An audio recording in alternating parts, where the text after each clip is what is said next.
दोस्तों, फिर एक बार स्वागत है आपका हमारे YouTube चैनल में। तो दोस्तों, इतिहास में जब भी कोई प्रेम कहानी के बारे में चर्चा करता है तो मुमताज़ और शाहजहां की प्रेम कहानी का जिक्र जरूर किया जाता है। मुमताज़ के मरने के बाद शाहजहां ने उसकी याद में ताजमहल खड़ा कर दिया था। तो दोस्तों, आज की इस वीडियो में हम जानेंगे आखिर कौन थी मुमताज़ महल और शाहजहां क्यों इतना मुमताज़ पर फिदा हो गया था। तो जान लेते हैं मुमताज़ महल के बारे में। हाँ तो दोस्तों, मुमताज़ महल का जन्म अप्रैल 1593 में उत्तर प्रदेश के आगरा शहर में हुआ था। मुमताज़ महल का असली नाम अर्जुमंद बानो बेगम था। मुमताज़ महल के पिता का नाम था असफ खान और वो बादशाह जहांगीर के वजीर थे। और असफ खान की बहन यानी कि मुमताज़ महल की बुआ बादशाह जहांगीर की पसंदीदा बेगम थी जिसका नाम था नूरजहां। उस समय आगरा में मुगल हरम से जुड़ा मीना बाजार लगाया जाता था। इस मीना बाजार की शुरुआत अकबर के काल से शुरू हुई थी और इसी बाजार में शहजादा खुर्रम यानी कि शाहजहां और मुमताज़ की पहली मुलाकात हुई थी और अपने पहले ही मुलाकात में इन दोनों को प्यार हो गया था।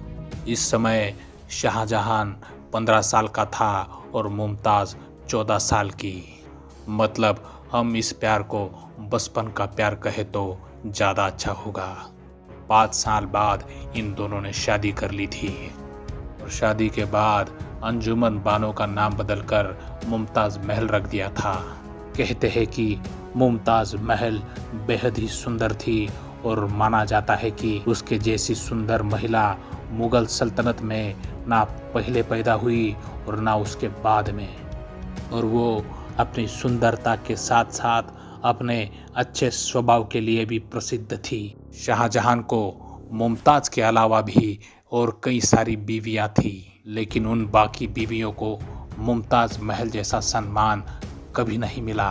मुमताज़ शाहजहां की बीवी होने के साथ साथ उसकी दोस्त भी थी।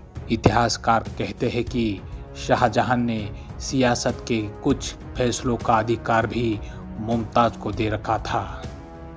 शाहजहां मुमताज़ पे इतना फिदा था कि वो उसके बिना एक पल भी नहीं रह सकता था। इसीलिए शाहजहां मुमताज़ को सैन्य अभियानों पर भी अपने साथ लेकर चलता था। शाहजहां ने मुमताज़ के जीते जी ही आगरा में उसके लिए आलीशान महल बनवाए थे। मुमताज़ ने 1-2 नहीं बल्कि 14 बच्चों को जन्म दिया था, जिनमें 8 लड़के और 6 लड़कियां थी। लेकिन इनमें से सिर्फ 7 ही बच्चे जिंदा बचे थे। बाकी बच्चों की बचपन में ही मौत हो चुकी थी। उनके बच्चों में जहानारा बेगम, दारा शिकोह और औरंगजेब जैसे नाम शामिल है। दारा शिकोह अपने माँ बाप का पसंदीदा बेटा था, लेकिन आगे चलकर वो अपने छोटे भाई क्रूर औरंगजेब के हाथों सत्ता संघर्ष में मारा गया। खैर, मुमताज़ ने अपने 14वें बच्चे यानी कि गोहर बानो को जन्म देते वक्त दम तोड़ दिया था।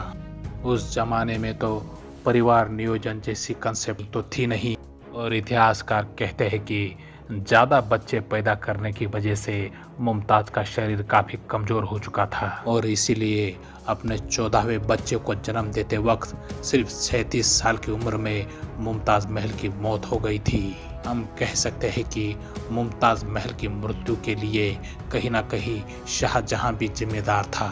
लेकिन अपनी बीवी के मौत के बाद शाहजहां पूरी तरह टूट गया था। उसने अपने आप को कई दिनों तक कमरे में बंद करके रखा था और जब वो कमरे से बाहर आया तो पहले से ज़्यादा बूढ़ा लगने लगा था। शाहजहां मुमताज़ के मरने के बाद भी 2 साल तक शोक मनाता रहा। उसने कभी शाही कपड़े नहीं पहने और कभी शाही जलसे में शामिल नहीं हुआ। और फिर आगे चलकर उसने मुमताज़ महल की याद में उसके लिए दुनिया का सबसे बड़ा और शानदार मकबरा बनवाया, जिसे हम आज ताजमहल के नाम से जानते हैं।